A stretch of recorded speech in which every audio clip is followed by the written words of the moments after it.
Nih, udah. Oke, saya mulai aja. Assalamualaikum warahmatullahi wabarakatuh. Waalaikumsalam warahmatullahi wabarakatuh. Waalaikumsalam warahmatullahi wabarakatuh. Waalaikumsalam warahmatullahi wabarakatuh. Oke ya, ini kita masuk ke pertemuan ketiga ya. Jadi di sini kita bakal bahas lebih detail soal data warehouse ya. Jadi di pertemuan ketiga dan keempat nanti kita bakal bahas tentang data warehouse. Kalau sebelum-sebelumnya kan kita masih bahas secara global aja gitu ya. Nah, ini kita lihat dulu. Jadi definisinya kita ulang kembali ya. Jadi data warehouse itu repository fisik di mana data relasional dikelola untuk menyediakan data yang berkualitas dengan standar format ya, untuk skala enterprise. Data warehouse merupakan kumpulan dari database yang terintegrasi. Jadi kata kunci yang harus kalian pegang untuk definisi dari data warehouse itu yang pertama, kumpulan dari database yang terintegrasi ya di sini. Jadi kumpulan database yang terintegrasi dan yang formatnya sudah distandarkan. Jadi maksudnya yang distandarkan itu seperti apa? Kalau yang di pertemuan awal sudah saya bilang waktu itu, misalnya ada 3 aplikasi, ada yang isinya jenis kelaminnya itu pria wanita atau laki-laki perempuan, terus ada L sama P gitu, atau male female. Nah itu distandarkan, jadi formatnya distandarkan dari database yang terintegrasi. Jadi gampangnya kayak gitu ya untuk cari definisinya. Nah, kita bakal lebih detail lagi bahas apa itu data warehouse di sini. Jadi data warehouse itu sendiri, kalau kita gali lagi, itu ada karakteristiknya tuh. Di sini ada 9 ya.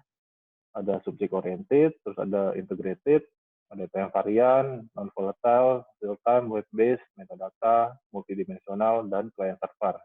Nah, kita bakal bahas satu-satu dari masing-masing poin itu. Nah, yang pertama, dia dibilang sebagai subject oriented.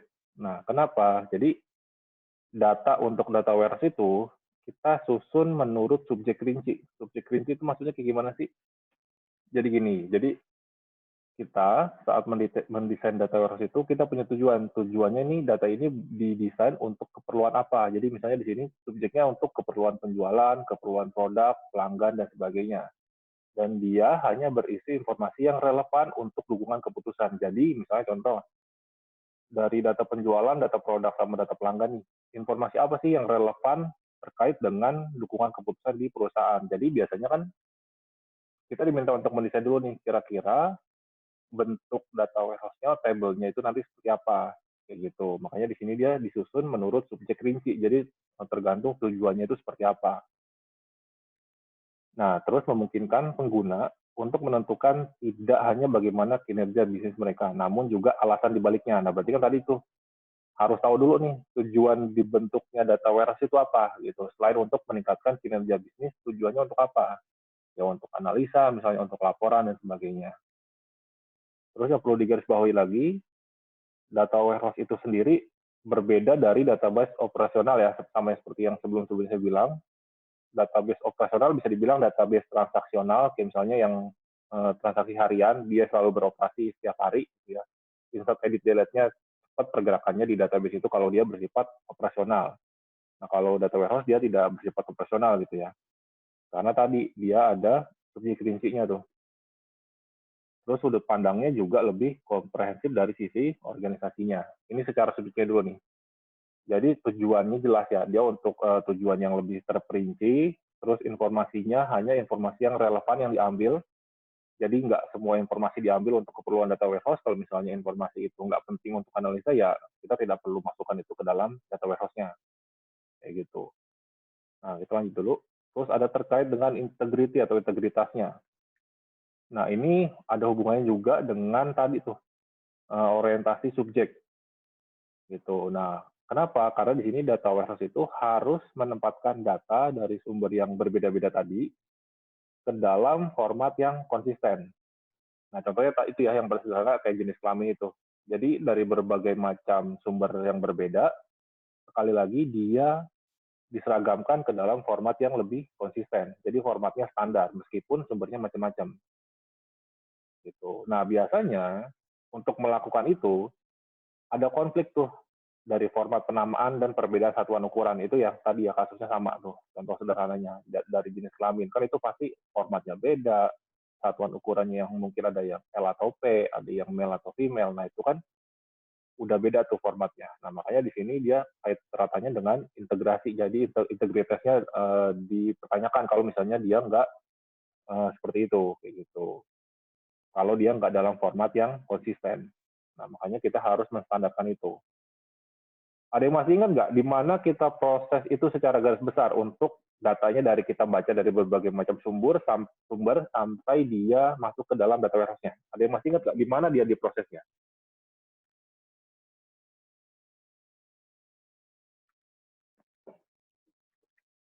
Proses apa yang menangani itu? Ada yang masih Bisa ingat nggak? diulang Pak, agak putus-putus Pak. Oke, di sini kan dia ada kebutuhan data yang dikirim ke data warehouse dalam format yang konsisten ya. Nah, sebelum data itu menjadi konsisten kan ada proses dulu tuh di tengah-tengah ya, dari data source yang sumbernya beberapa database, diproses di tengah-tengah itu, baru dia masuk ke dalam data warehouse. Nah, proses yang menyeragamkan format itu, kalian masih ingat proses apa itu? ITL, Pak. EPL ETL Pak. ya, ETL ya. Nah, nanti ETL-nya kita bahas lebih detail lagi tuh. ETL itu sebenarnya selain extract transform load itu sebenarnya ada apa aja sih lagi di dalamnya, turunan-turunannya. Gitu ya. Jadi kita bahas lebih detail lagi. Oke, lanjut dulu deh. Nah, terus kalau kita ngomongin data warehouse itu ada apa kaitannya dengan time variant. Time variant itu maksudnya apa sih? Nah, biasanya data warehouse itu buat nyimpan data historical. Jadi tidak selalu memberikan status terkini, kecuali memang dia dimintanya real time gitu ya. Maksudnya apa sih menyimpan data historical tapi tidak selalu memberikan status terkini? Jadi seperti yang saya contohkan sebelumnya, jadi mungkin beberapa perusahaan menginginkan data warehouse-nya real time, tapi implementasinya itu agak sulit. Kenapa? Karena biasanya data warehouse itu kan adalah ada proses dulu tuh sebelumnya ya, proses pemindahan dari berbagai macam database tadi untuk disatukan menjadi data warehouse, di mana ketika kita memindahkan proses itu kan pasti ketika dilakukan secara bersamaan dengan transaksi yang berjalan, otomatis kan bakal membebani ke sisi server tuh. Makanya kenapa saya pribadi kalau suka menerapkan adalah data yang kita dorong ke data warehouse adalah data H-1 atau data kemarin. Jadi selalu ada jeda 1 hari minimal kayak gitu ya. Makanya di sini tidak selalu memberikan status terkini. Contohnya kayak gitu. Nah, terus di situ data warehouse mendeteksi tren, penyimpangan, dan hubungan jangka panjang untuk peramalan dan perbandingan.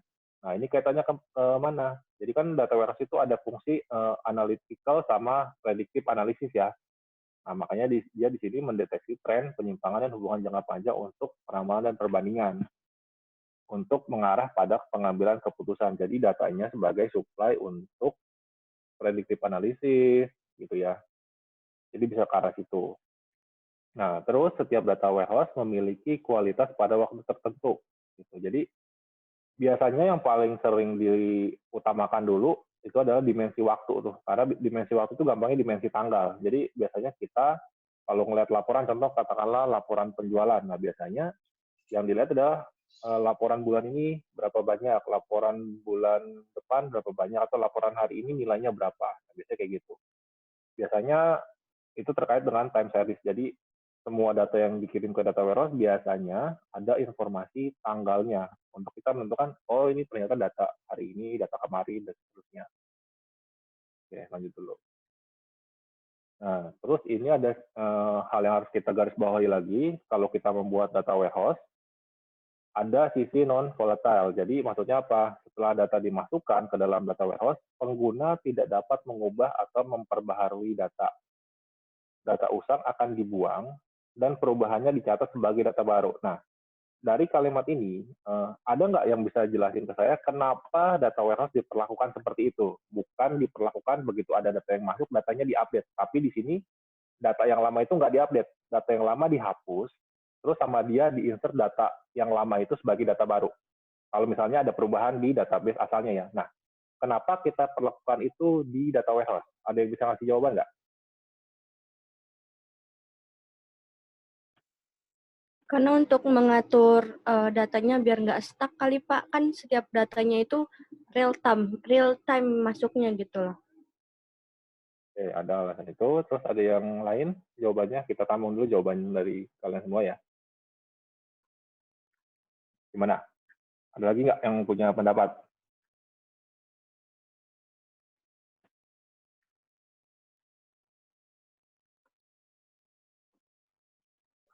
Atau nggak ada ide sama sekali? Kenapa dia diperlakukan seperti itu?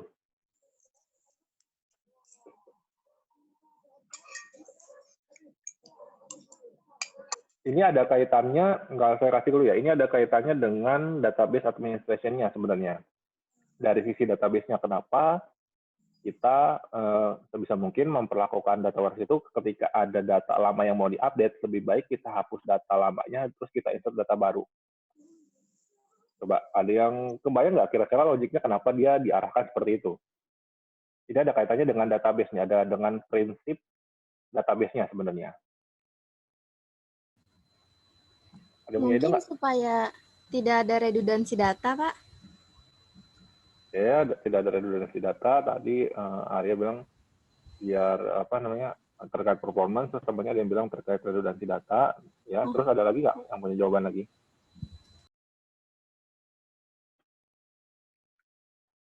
Ini saya kasih clue-nya, ini lebih ke arah sebenarnya ke arah performance dari si database-nya. Tapi harus ada yang ditambahkan dari jawaban Arya tadi dan teman kalian itu. Redundansi, iya sebenarnya redundansi juga.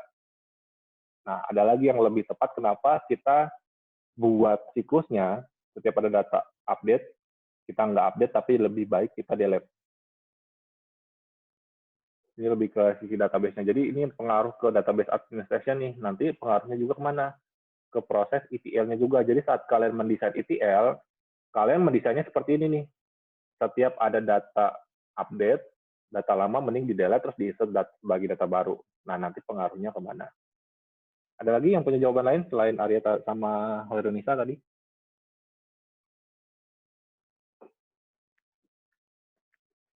Atau nggak ada jawaban lain? Saya baru masuk Pak tadi DC Pak. Ya, nanti di itu ya. Sambil didengarkan lagi. Gimana? Ada yang punya itu? Atau semua belum ada ide? Oke ya, saya lanjut deh. Jadi sebenarnya terkait non-volatile ini, itu ada kaitannya dengan performance si database. Kita kembalikan lagi ke sifat database-nya. Contoh nih, proses insert aja, kalau kita hitung secara performance, akan menjadi lebih cepat karena ketika kalian berbicara soal data warehouse, berarti kan datanya besar ya. Pertama itu dulu tuh. Katakanlah database penjualan gitu. Kalian sudah masuk ini data transaksi 1 tahun misalnya kayak gitu. Nah, data 1 tahun itu misalnya katakanlah 100.000 baris gitu misalnya. Ternyata dari 100.000 baris itu ada 10 record yang harusnya diupdate. Berarti kan 100 berbanding 10 berbanding 100.000 itu kan ya. Nah, kalau kita lakukan proses update, berarti kan logikanya kita select dulu datanya ke 100.000 itu untuk mencari yang 10 record itu. Saat dia ketemu, baru datanya kita update. Kalau misalnya kalian lakukan update. Nah, kalau kita lakukan delete, kita tinggal panggil perintah delete untuk menghapus yang kondisinya terpenuhi dengan kondisi yang harus dihapus. Sisanya tinggal di-insert. Nah, kalau kita lihat secara SQL, proses searching dulu untuk update itu akan lebih lama prosesnya dan membebani servernya dibanding kita hapus dulu baru kita insert ulang. Jadi sebenarnya lebih ke arah situ. Jadi jangan sampai kalian salah mendesain atau desainnya kurang tepat ketika datanya sudah banyak terkait data warehouse, kalian lakukan update tuh. Karena secara beban server akan lebih besar ketika kalian update select dulu terus langsung baru kalian update dibanding kalian hapus terus langsung kalian insert baru. Itu prosesnya berbeda jauh tuh. Jadi lebih ke arah faktor itu, beban ke servernya secara performance-nya gitu. Jadi katakanlah mungkin kalau untuk update baru select dulu baru update bisa memakan waktu beberapa detik gitu ya, misalnya katakanlah 30 detik lebih, mungkin kalau cuma delete insert cuma 5 detik atau 2 detik misalnya kayak gitu. Jadi lebih ke arah situ. Karena kita ngomongin dengan data yang besar nih.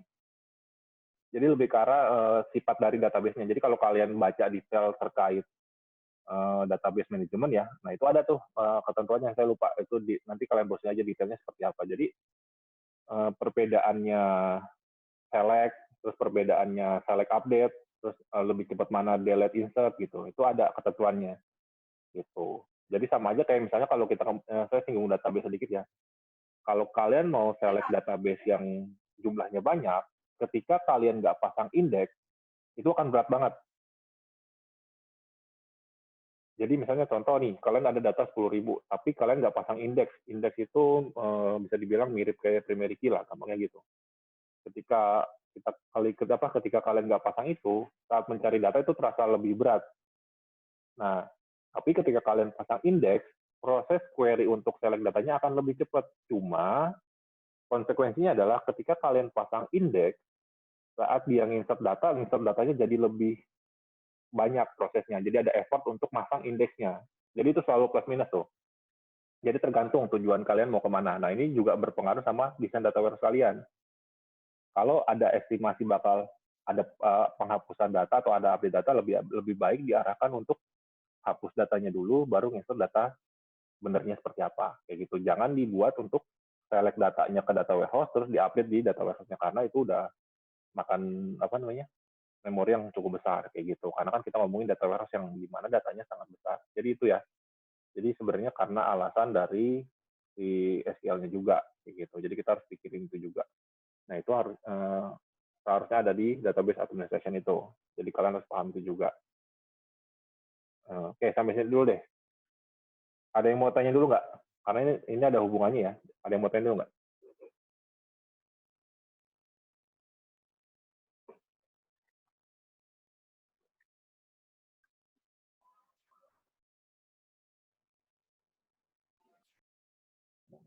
Mungkin lanjut dulu, Pak.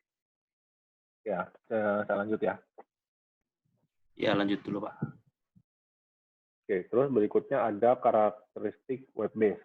Data warehouse biasanya dirancang sesuai dengan lingkungan komputasi yang efisien untuk aplikasi berbasis web.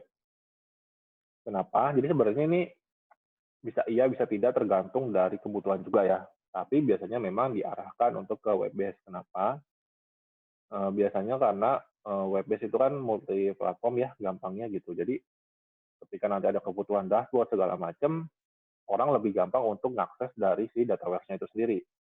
Beda halnya kalau misalnya kalian rancang data warehouse-nya untuk keperluan aplikasi yang bersifat desktop. Dalam artian berarti kan orang yang pakai mobile phone atau smartphone gitu ya, untuk aksesnya jadi agak repot tuh. Tapi ketika kalian bikin ke arah web base-nya tinggal kalian jadikan online, berarti kan orang tinggal akses URL-nya, dia bisa akses dari browser. Jadi sebenarnya arahnya ke situ. Tujuan karakteristiknya dia lebih berat ke web base. Oke, lanjut lagi dulu. Nah, terus ada terkait relasional atau multidimensional.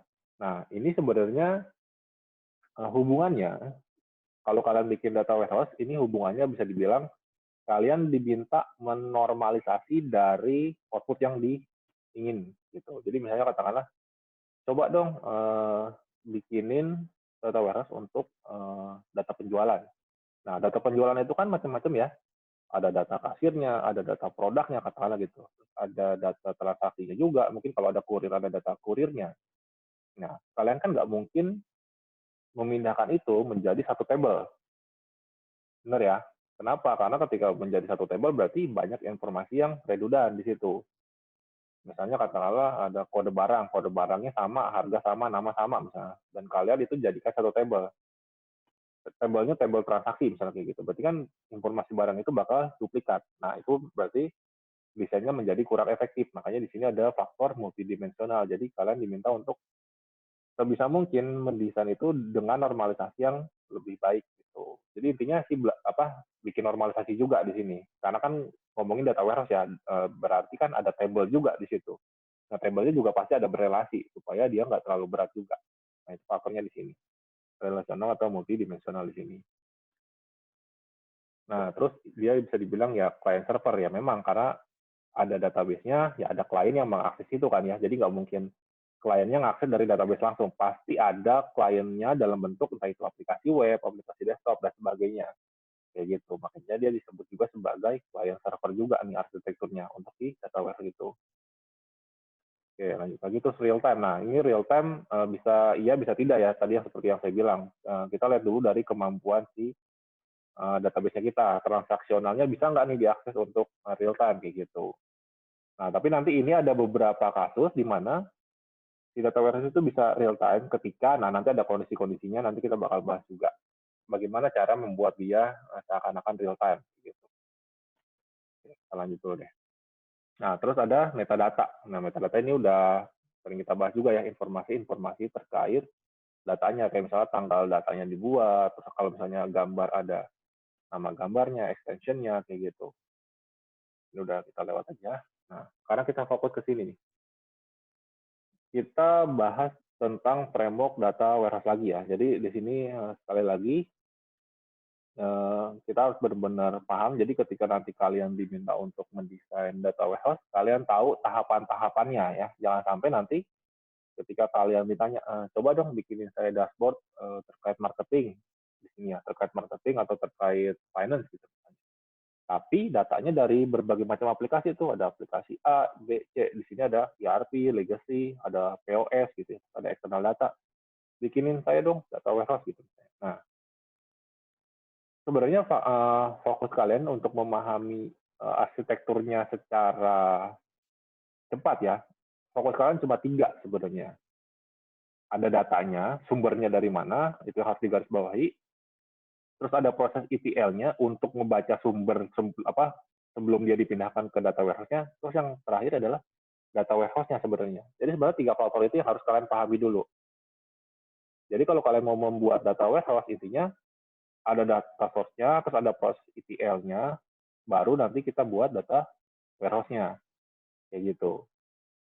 Nah, baru nanti ketika udah ada data warehouse, ini opsional. Kalian bisa pecah lagi data warehouse yang udah jadi itu menjadi potongan yang lebih kecil. Misalnya katakanlah data warehouse untuk marketing, data mart untuk engineering, data mart untuk finance, kayak gitu.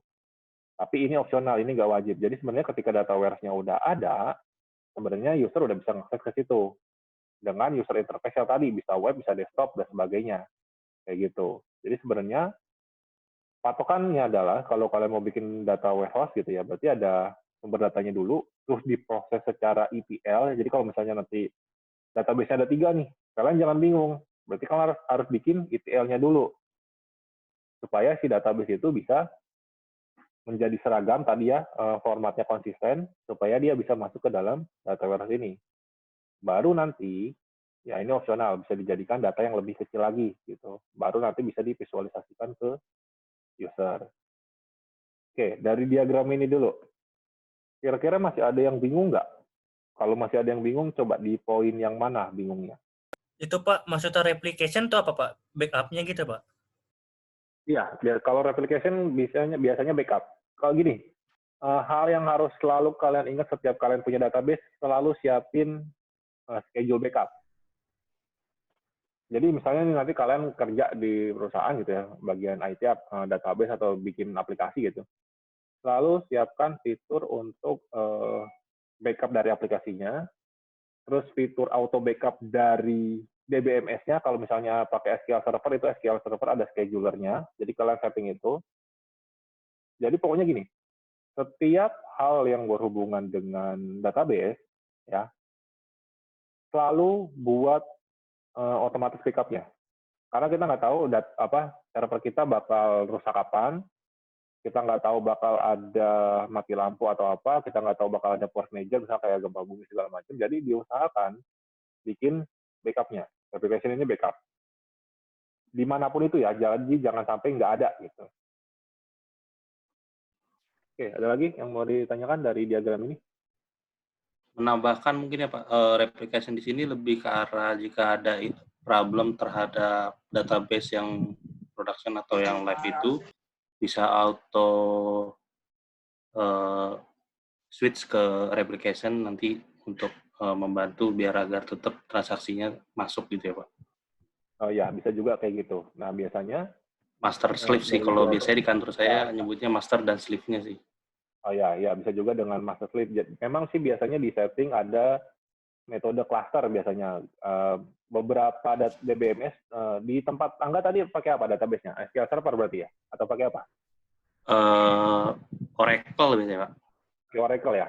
Iya. Nah, Oracle kan aplikasi, iya database-nya Oracle ya. Nah, iya biasanya memang database yang skala enterprise, biasanya dia ada fitur-fiturnya tuh. Fitur-fitur betul. yang metode backup-nya tuh macam-macam. Jadi sebenarnya sekalian udah saya bahas ya. Jadi kalau database itu kan biasanya ada kalau yang dibilang Angga, berarti ketika dia tadi mati, otomatis dia bakal di-switch ke database satunya. Ada juga yang pakai sistem mirroring. Ada juga yang kayak gitu. Jadi dua-duanya database-nya sebenarnya hidup. Jadi kalau kita ngomongin replikasi kan sebenarnya yang satu database-nya mati itu. Jadi database utama nyala, database yang replikasinya cuma sebagai backup aja, tapi dia sebenarnya mati itu secara transaksional. Tapi kalau kita ngomongin ada juga istilahnya mirroring. Nah, kalau mirroring dua-duanya database-nya hidup. Jadi sebenarnya database-nya diisi secara bersama, jadi seakan-akan proses kita itu ngisi ke dua tempat, ada juga kayak gitu. Terus ada juga online offline, ada juga online online. Jadi ini istilahnya ya dari sisi database-nya ya. Nanti coba kalian tanya detail di bagian database administration ya. Itu ada tuh sebenarnya. Jadi yang harus kalian garis bawahi adalah pokoknya gini. Setiap ada berkaitan dengan database, selalu siapkan skenario database-nya rusak. Nah, database rusak itu skenario bisa banyak. Rusak terus kita langsung backup restore. Jadi kita restore database yang udah terbackup, atau tadi seperti yang Anda bilang. Jadi ketika database aslinya mati, sistem bakal langsung file over tuh. File over. Jadi ketika ada file di database utama, dia bakal switch ke database replikasi. Tujuannya apa? Sebenarnya biar user juga nggak merasa ada masalah nggak nih sama sistemnya gitu. Jadi transaksi juga nggak keganggu. Jadi kita nggak ada loss data di situ. Nah itu ya. Jadi nanti kalian coba gali detail di database administration deh. Itu ada jadi ketentuannya. Jadi tapi tergantung juga ya. Tergantung dari DB apa yang kalian pakai. Karena beberapa DB yang skalanya enterprise itu biasanya fitur standarnya udah ada. Jadi kalian tinggal setting aja. Nggak perlu konfigur manual. Jadi kalau di yang base Microsoft biasanya kan cuma klik next, pilih yang mana, kayak gitu kan ya. Beda halnya kalau misalnya kalian ada yang konfigur secara konsol, itu tergantung dari database-nya tapi gambarnya kurang lebih kayak gitu. Oke, dari ini lagi nih, masih di gambar ini ya. Jadi sebisa mungkin kalian paham ini dulu, supaya ketika kalian nanti mendesain, kalian tahu, jangan sampai nanti ketika kalian diminta mendesain data warehouse, kalian berpikirnya dari data source langsung aja dikirim ke sini tanpa ada proses ETL-nya.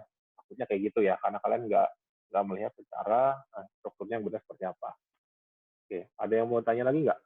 Difokus di sini dulu ya, supaya nggak ada yang bingung dulu nih secara arsitekturnya dulu.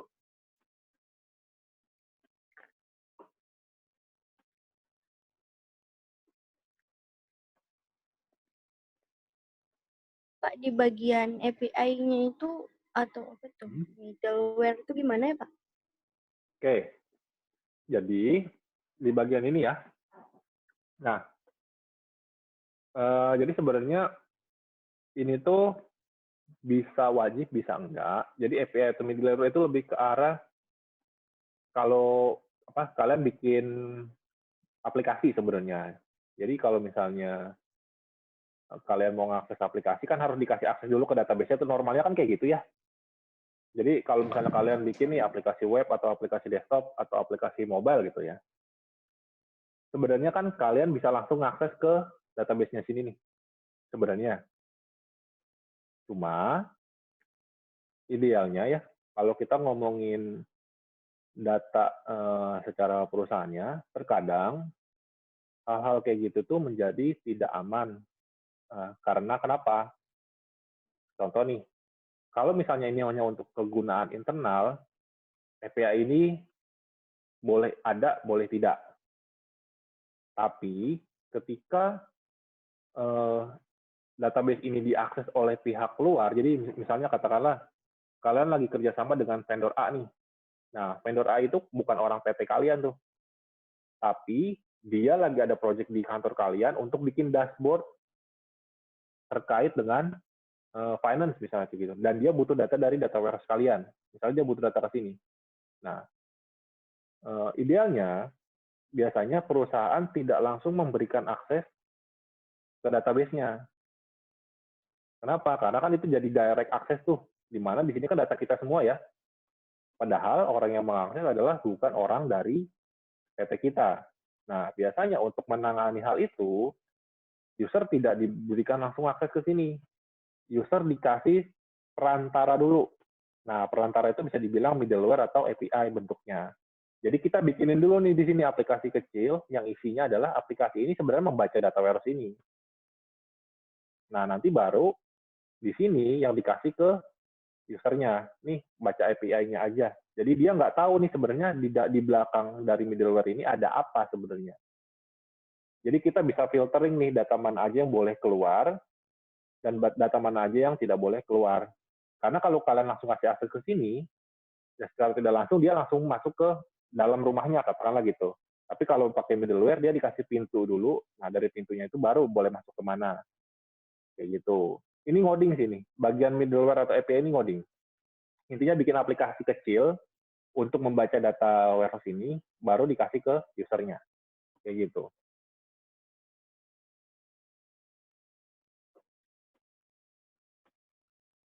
Oke, saya tunjukin deh. Bentuknya kurang lebih ya. Bentar, saya pakai data yang mana ya?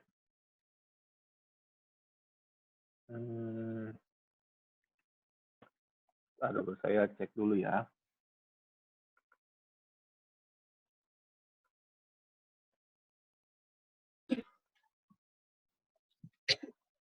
Oke, saya stop share-nya dulu.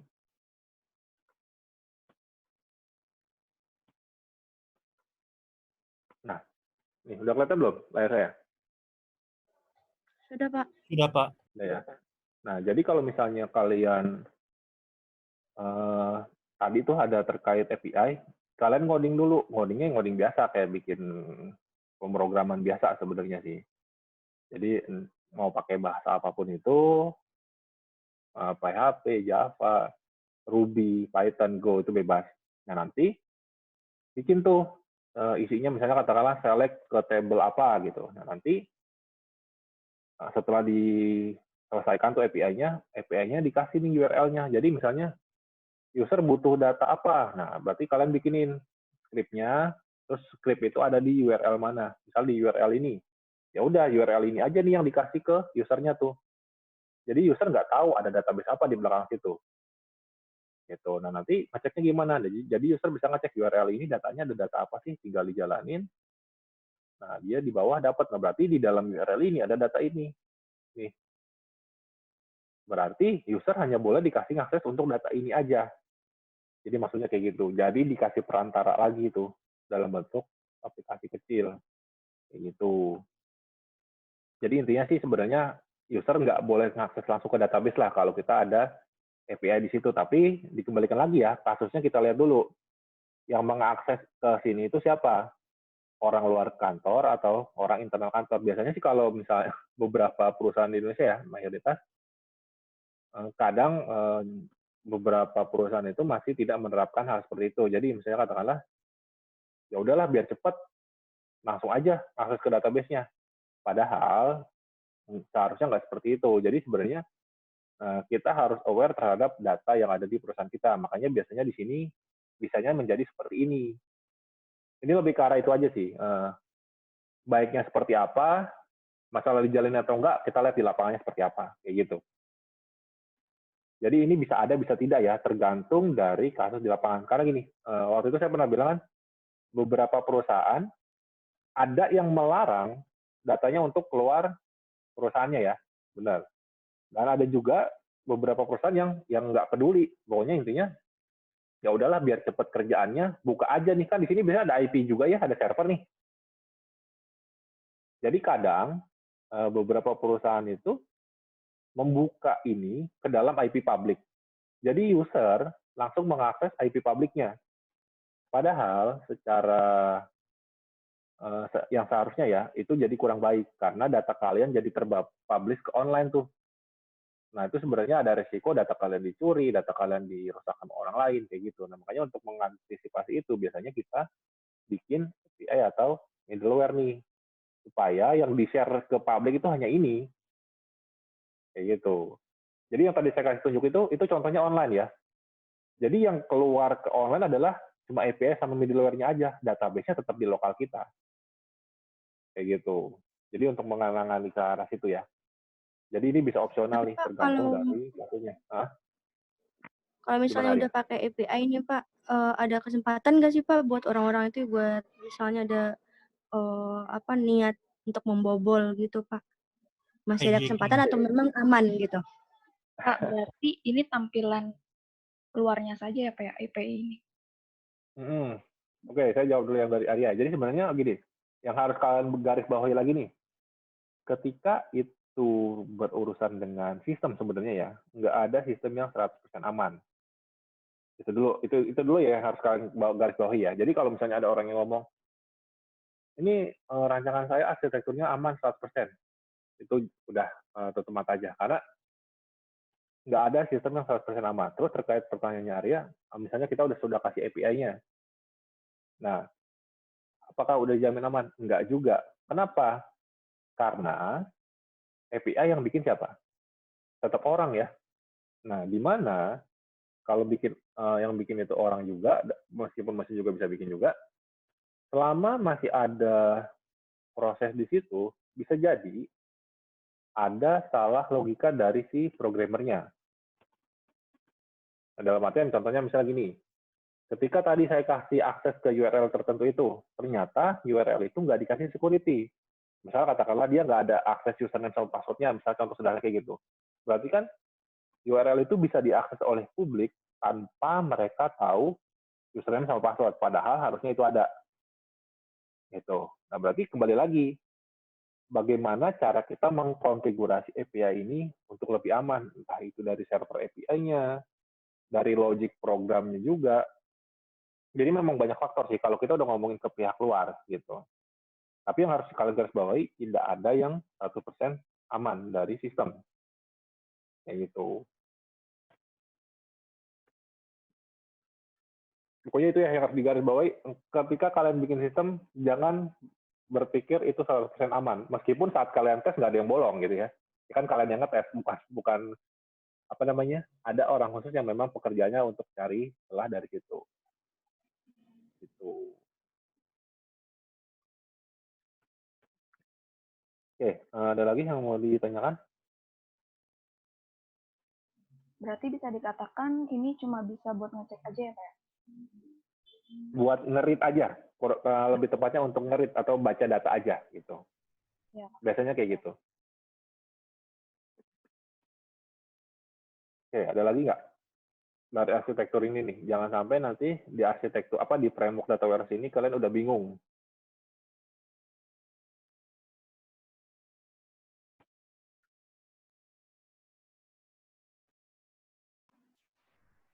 Gimana? Masih itu jelas ya? Ya, saya lanjut dulu deh.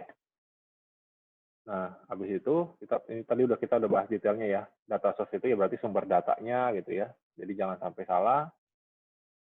Terus tadi ada ETL-nya ya, yang udah sering kita bahas nih ada select, extract, transform gitu ya.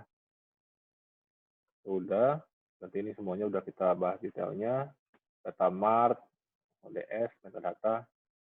Nah, sekarang kita ngomongin arsitektur secara servernya. Jadi beda ya. Kalau ini gambaran data warehouse yang mau kita bangun, komponennya ada macam-macam. Nih.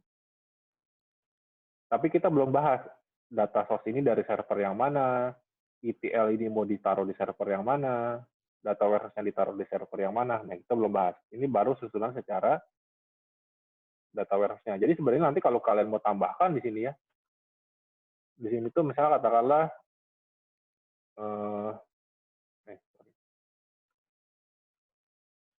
server A gitu. Nah, berarti kita belum tentu ini ada di server A misalnya kayak gitu. Nah, sekarang kita bakal masuk ke situ. Jadi, kita harus paham dulu kurang lebih itu di sini. Nah, Kalau kita mau ngerancang sistem kan pasti ada server tetap ya. Nah, secara umum itu arsitektur itu dibagi yang paling sering digunakan ya, ada yang sifatnya 2 tier sama 3 tier atau dua tier sama 3 tier. Nah, biasa itu maksudnya kayak gimana sih? Nah, kurang lebih kayak gini. Pertama kita bahas yang 3 tier dulu.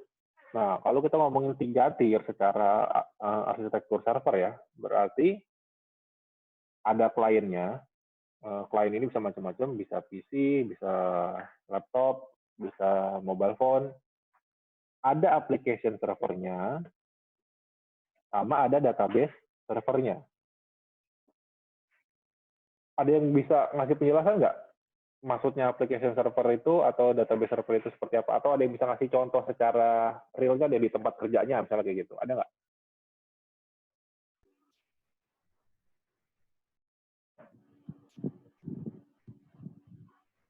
Tier 1 mungkin sebagai user sih ya Pak. Kalau tier 2 application server, ini antara aplikasi yang diakses oleh user sebagai user, atau mungkin media yang memang diakses dari, contoh misalkan ada satu aplikasi, saya menggunakan aplikasi tersebut, nah data-data yang saya input itu masuk ke tier 3 yaitu database-nya sih. Mungkin itu salah satu contohnya ya. Oke. Ada lagi yang punya jawaban? Jawaban dari Angga tadi sudah mendekati, nanti saya kasih contoh secara penggambaran aplikasinya deh, biar lebih jelas ya. Atau ada yang punya jawaban lain dulu?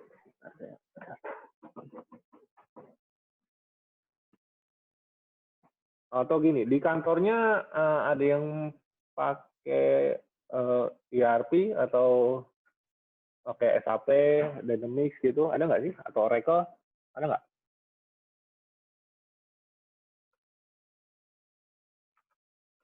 Nih, saya kurang lebih gambarnya kayak gini. Katakanlah ya, ini server A, berarti dalam artian dia punya IP sendiri gitu ya. Ini gini.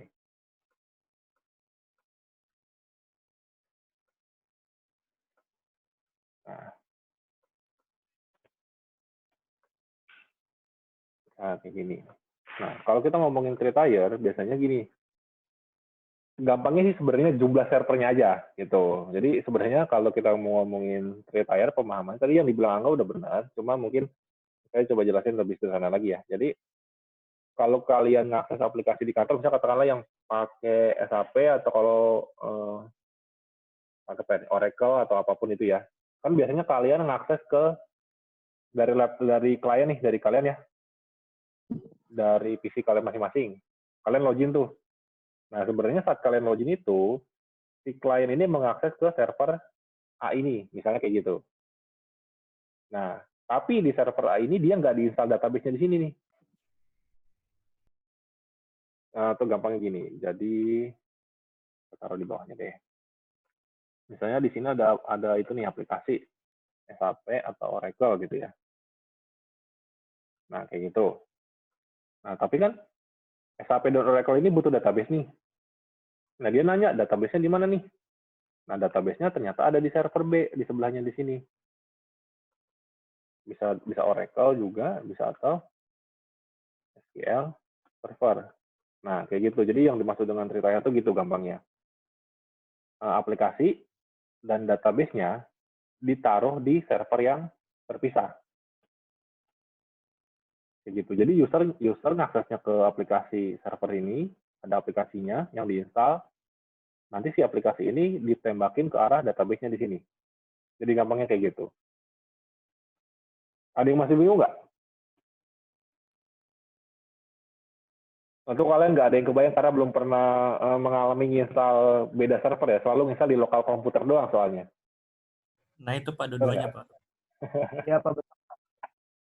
Ya, jadi saya coba singgung ke database administration ya. Di situ kan pasti saya yakin kalian diminta untuk install SQL Server ya, benar nggak? Iya, Pak. Nah, saat kalian install SQL Server itu, sebenarnya di proses itu ada bagian di mana kalian diminta nentuin server database-nya itu ada di mana. Jadi sebenarnya, saya bikin slide baru deh. Sebenarnya, saat kalian install SQL Server gitu ya, gampang itu deh SQL Server, sebenarnya ini dibagi dua nih. Ada si SQL Server SQL Client, dan sama database servernya. Jadi sebenarnya ada dua komponen ini nih saat kalian install SQL Server. Dimanapun itu sebenarnya. Cuma, karena kalian terbiasa,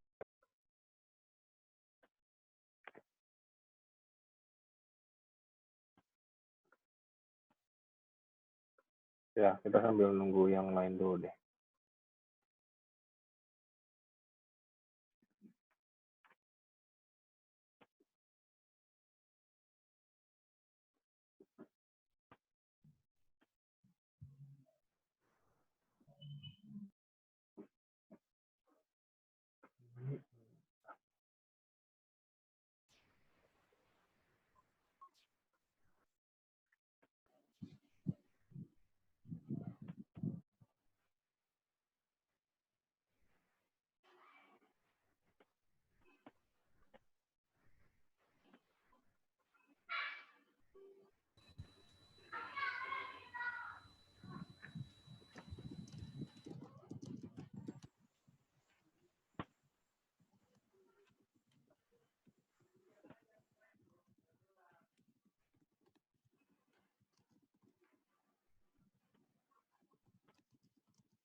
Tadi ada berapa ya yang join? Saya lupa soalnya. Ada 20 nggak sih?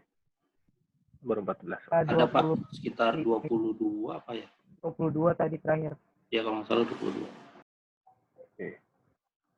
Nah, ini udah saya rekam sih ya. Oke, saya mulai aja ya. Jadi paling nanti kalaupun ada yang ketinggalan bisa dilihat dari rekamannya ya. Siapa? Ini mohon maaf tadi terputus ya. Jadi saya ulangi. Jadi di sini kita coba bahas lagi soal arsitektur retire ya. Jadi kan di sini tadi saya kasih ilustrasi itu ada klien, ada server A, server B gitu ya. Nah terus maksudnya apa sih? Karena kan biasanya kalian hanya install di lokal komputer kalian ya. Jadi kalian nggak berasa tuh sebenarnya saat kalian install aplikasi yang bersifat client server ya. SQL Server itu kan sebenarnya sifatnya client server tuh ya. Jadi sebenarnya kalian itu install dua komponen nih.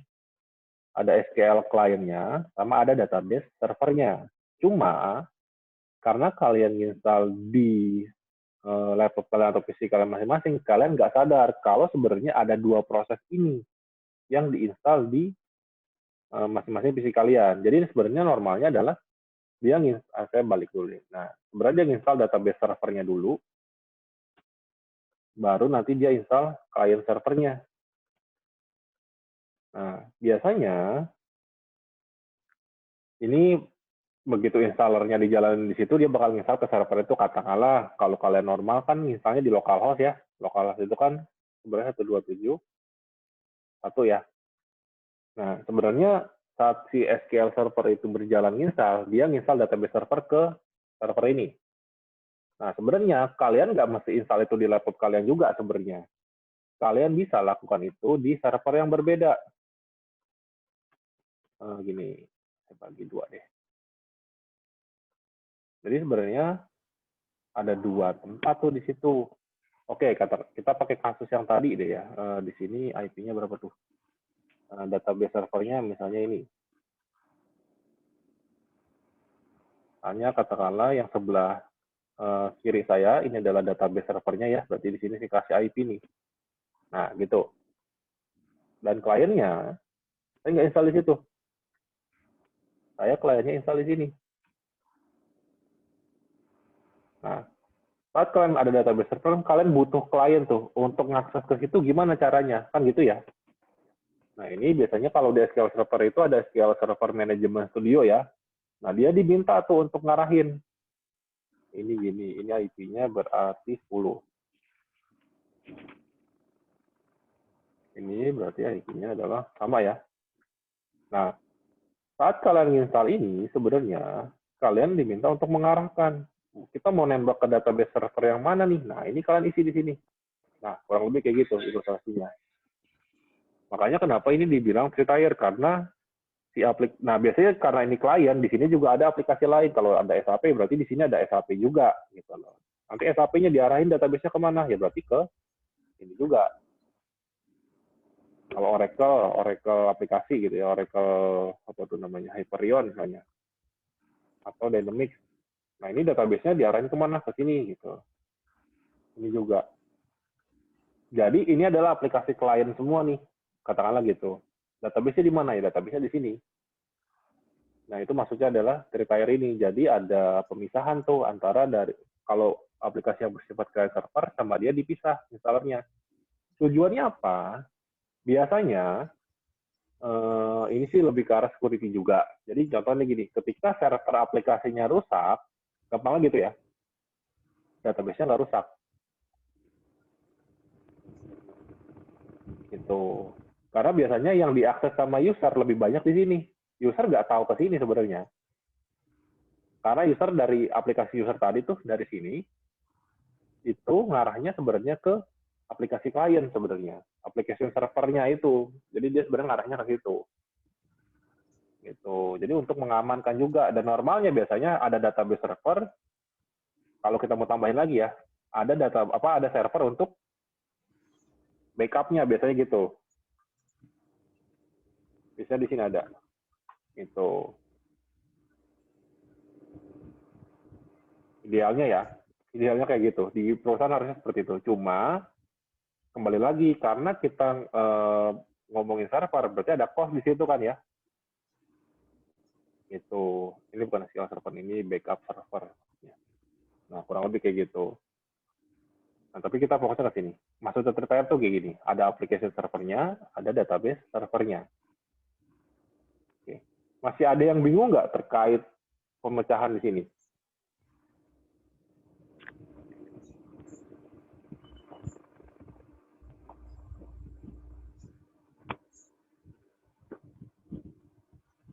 Ada yang bingung nggak?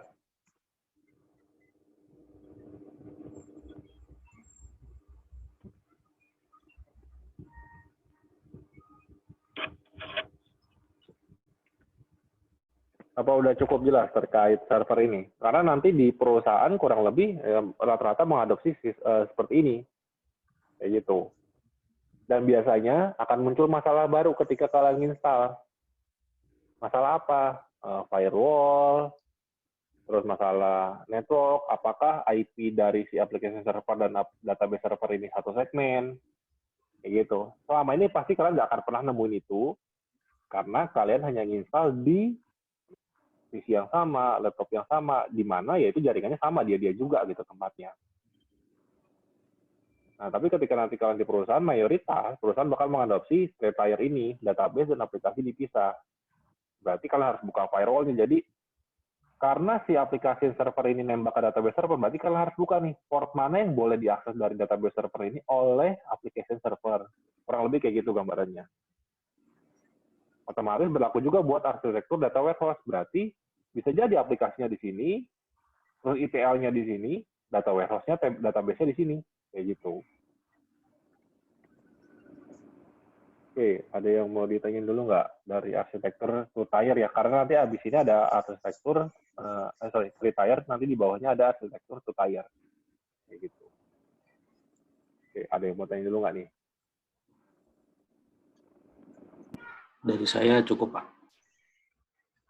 Oke, dari Angga cukup. Dari yang lain, gimana? Cukup jelas? Ini orang infra biasanya sudah Cukup, Pak. Cukup ya? Oke, saya lanjut deh. Itu kan free tier ya. Nah, sebenarnya yang lebih sederhananya lagi ya two tier. Berarti kalau two tier berarti apa? Ini sama ini digabung jadi satu. Dan itu yang sering kalian lakukan selama ini. Jadi nggak berasa tuh. Jadi ketika servernya rusak, ya dua-duanya rusak. Gampangnya kayak gitu deh. Gitu. Karena kalau di perusahaan kan biasanya kenapa database dipisah, jadi ketika aplikasinya kena virus atau apapun itu, ya database-nya masih ada gitu. Jadi datanya masih bisa diselamatkan, aplikasi bisa diinstal ulang. Data kalau hilang ya agak repot juga ngembaliinnya kayak gitu. Meskipun ada backup restore kan tetap aja ada jeda antara data rusak dengan backupan data. Karena biasanya backup otomatis itu adalah berlaku untuk H-1 dong normalnya. Kalau nggak mau H-1 ya berarti mirroring. Mirroring butuh cost lebih besar karena server hidup terus. Kayak gitu. Nah makanya kita harus paham juga nih. Retire, nanti supaya begitu ditanya sama perusahaan, diminta nih, coba tolong rancang arsitektur yang bagusnya seperti apa. Kita ngomong yang bagusnya seperti apa dulu ya. Kalian kasih tuh, arsitektur yang bagusnya seperti ini Pak. Dijelasin lah skema-skemanya, misalnya pakai retire, berarti nanti di sini ada apa, di sini ada apa.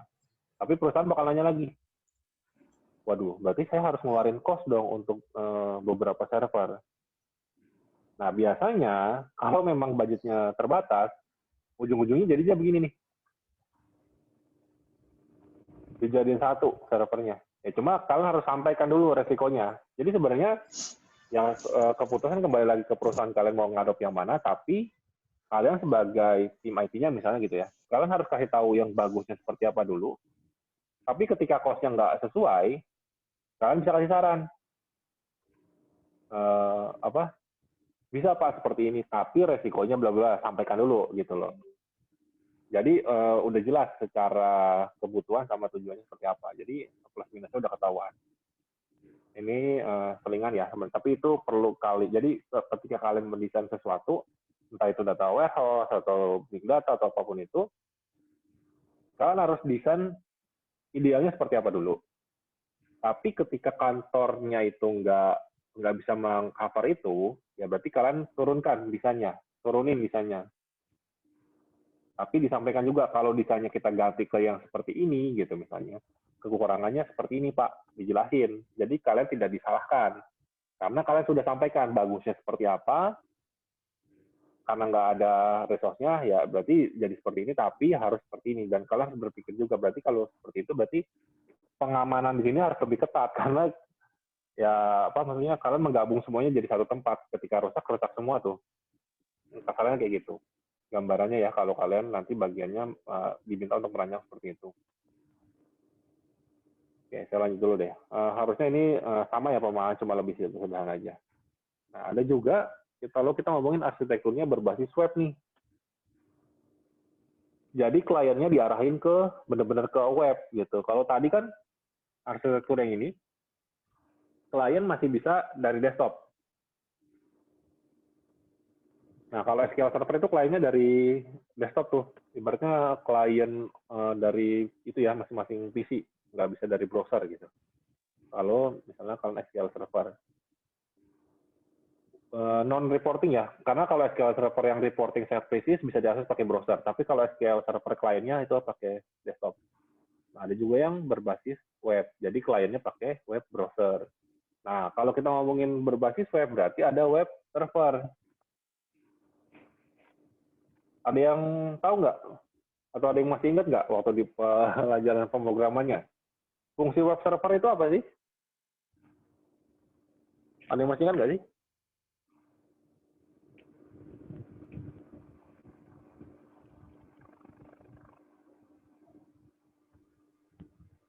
Untuk memfokuskan klien kali Pak, mengarahin ke halamannya gitu lebih tepatnya kali. Oke, Arya bilang untuk mengarahkan kliennya ya. Oke, ada lagi nggak yang punya jawaban? Mentransfer data mungkin, Pak. Oke, mentransfer data. Ada lagi yang punya jawabannya?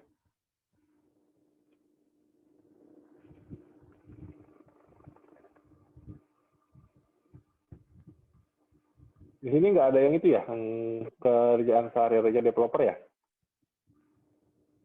Masih berproses untuk menjadi itu ya? Cari jati diri, Pak.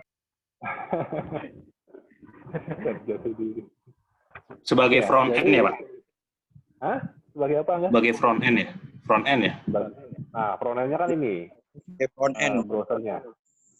Oh, oke. Web servernya. Oke, saya jawab deh ya. Jadi kalau kita ngomongin bahasa pemrograman, itu kan ada bahasa pemrograman yang bersifat client server tuh.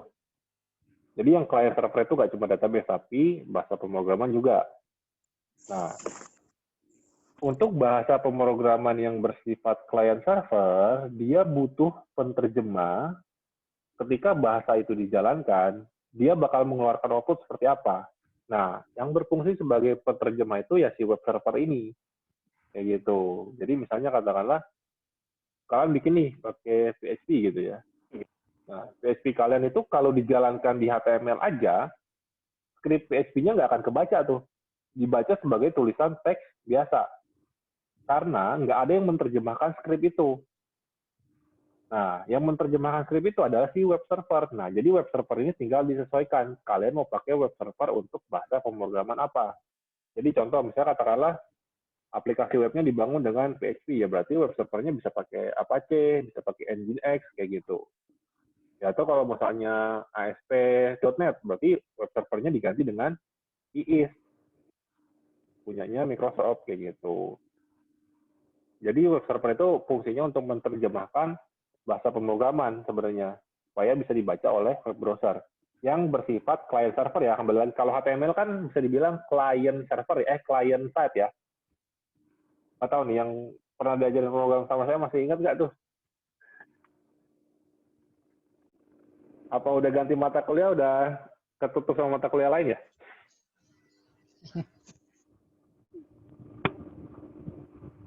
Ya, jadi itu ya fungsinya. Jadi web server itu untuk menerjemahkan bahasa pemrograman yang bersifat client server ya. Jadi tergantung bahasanya, web servernya bisa disesuaikan. Kalau application sama data warehouse ini tadi ya, komponen yang sama sebenarnya.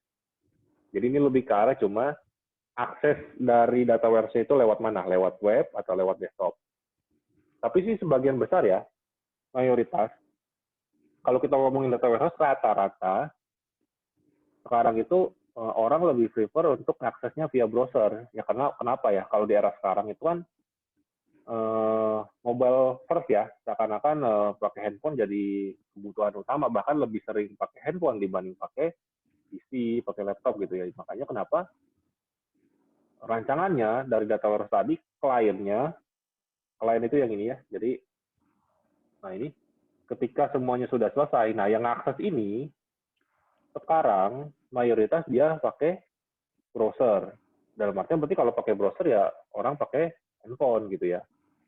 Makanya kenapa di sini ada muncul yang berbasis web, karena mayoritas ngarahnya ke situ.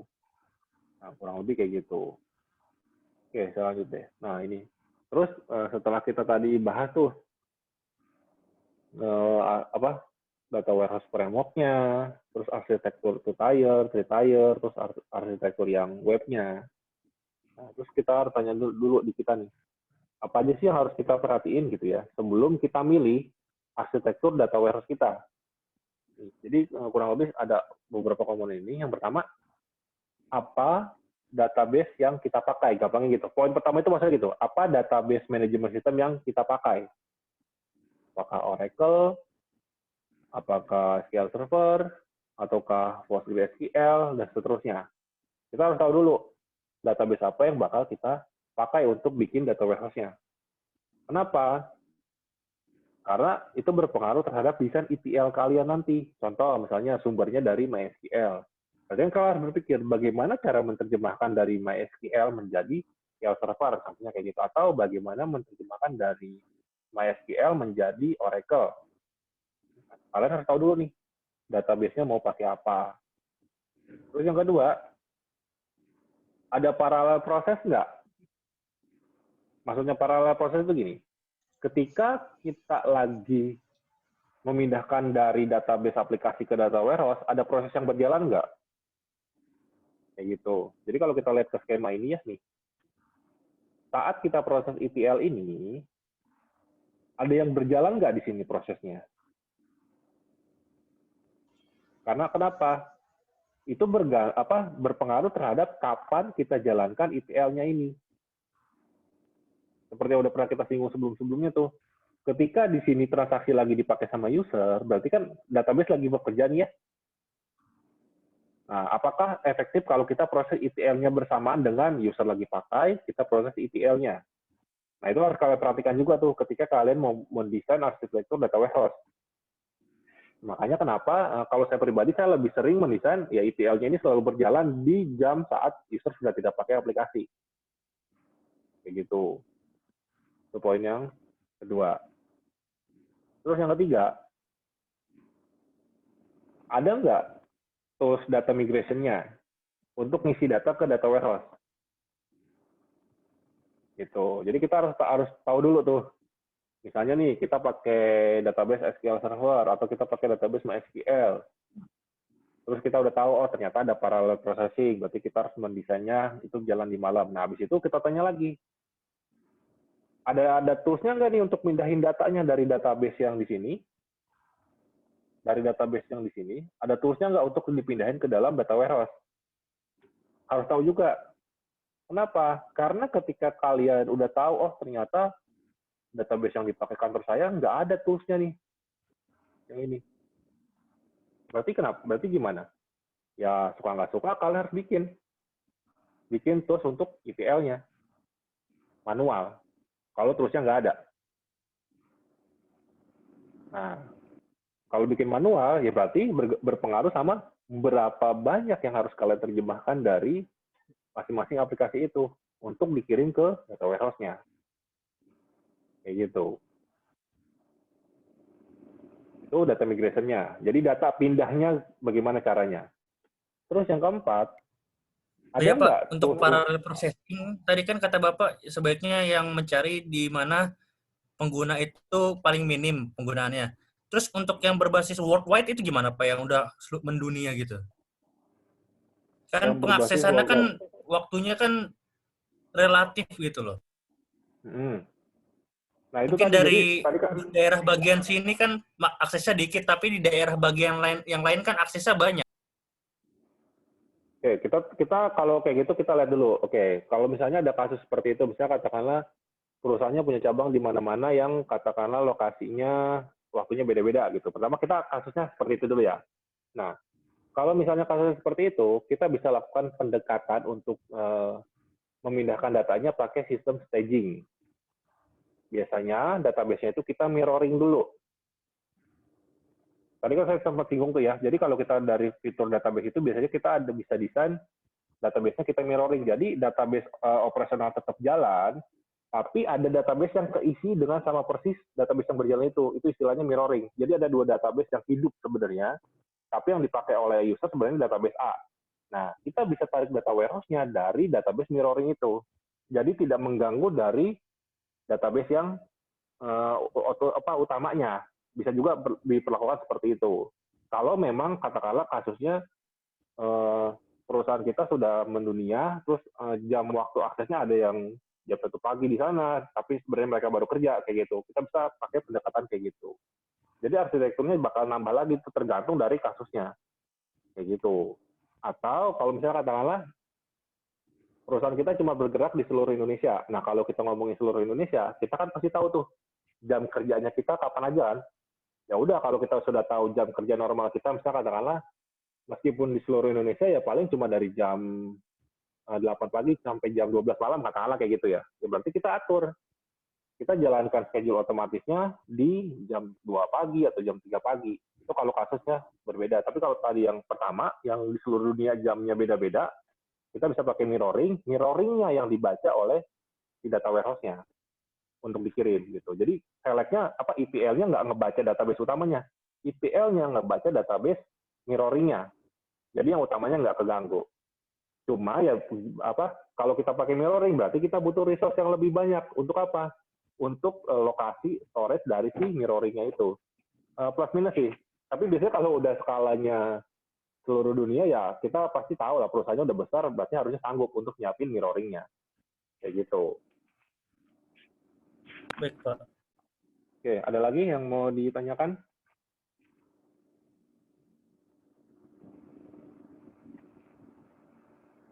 Ya, sambil nunggu ya. Nah, ini yang terakhir. Jadi kan tadi udah, kita harus tahu dulu database-nya mau pakai apa. Kita harus tahu juga ada parallel processing atau enggak. Terus kita harus tahu juga ada nggak nih tools untuk mindahin datanya, dalam artian di sini ada nggak tools ETL-nya gitu ya. Terus yang keempat, ada nggak tools untuk visualisasinya, gampangnya kayak gitu. Jadi database-nya udah tahu pakai apa, ada parallel processing atau enggak, ada ETL tools-nya atau enggak. Yang terakhir, ada nggak tools untuk visualisasi datanya. Gitu. Nah, biasanya kalau visualisasi datanya nggak ada, ya kalian bisa pakai software yang udah jadi, kayak misalnya Tableau, Power BI, itu udah jadi tuh. Jadi tinggal baca ke data warehouse-nya, atau bahkan bisa bikin manual, pakai aplikasi web. Bisa juga. Gitu. Jadi ini lebih ke arah tools untuk visualisasinya. Jadi setelah data warehouse-nya udah jadi nih, sampai tahap ini, visualisasi ke usernya gimana? Kan user nggak mungkin dong ngelihat raw data table gitu kan ya. User lebih ngeliat grafiknya. Nah, jadi kalau kalian mau mendesain data warehouse, kalian harus pikirin 4 ini nih. Supaya desainnya nggak salah, mempermudah pekerjaan kalian ya gitu. Karena kalau contoh, ternyata ETL-nya nggak ada. Tapi kalau udah bilang, seminggu selesai Pak bikin data warehouse-nya. Ternyata ETL-nya nggak ada nih. Sedangkan di ETL ini prosesnya besar di sini. Nah, kalian bakal pusing sendiri tuh. Karena salah mendesain. Makanya ini harus diperhatikan nih, 4 ini.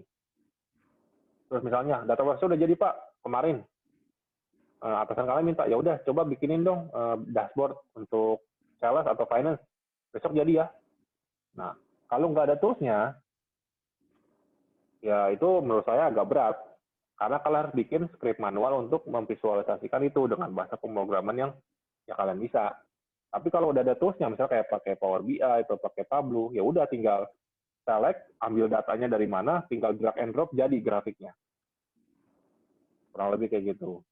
Makanya ini harus diperhatikan. Oke. Ini slide untuk materi ini terakhir. Ada yang mau ditanyain nggak? Dari sekian banyak yang sudah kita bahas, nanti minggu depan kita bahas lanjutannya dari data warehouse-nya. Masih ada lanjutan lagi dari bagian data warehouse. Dari saya cukup, Pak. Oke, dari yang nggak cukup. Yang lain gimana? Saya stop dulu deh. Iya Pak, cukup Pak untuk sementara. Mungkin nanti kalau udah bingung ditanyain di grup boleh ya Pak? Ya, Ditunggu ya pertanyaannya. Ditunggu bingungnya hari. Kalau ada kan gitu kata Arya tadi. Oh, iya.